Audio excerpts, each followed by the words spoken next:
আমরা জাতিকে বলতে চাই, এই ঐতিহাসিক লালদিঘির ময়দানে জামাতে ইসলামীর প্রতিষ্ঠাতা আবুল আলা মওদুদীকে আল্লামা গাজী শেরে বাঙ্গালা যেইভাবে প্রতিহত করেছিল, এই সমস্ত ইসলামের নামে বন্ধদেরকে প্রতিহত করতে হবে।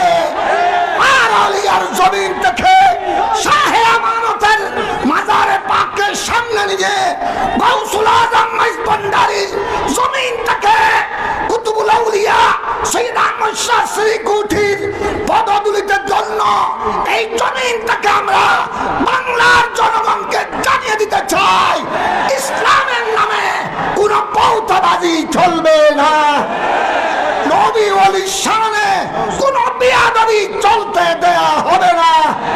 সবাইকে ঐক্যবদ্ধ থাকবেন। আগামী জাতীয় নির্বাচনে সুন্নি মনোনীত প্রার্থীকে ভোট দেওয়ার জন্য উলামায়ে আহলে সুন্নতের পক্ষ থেকে জোর দাবি জানাচ্ছি। ধন্যবাদ। আসসালামু আলাইকুম।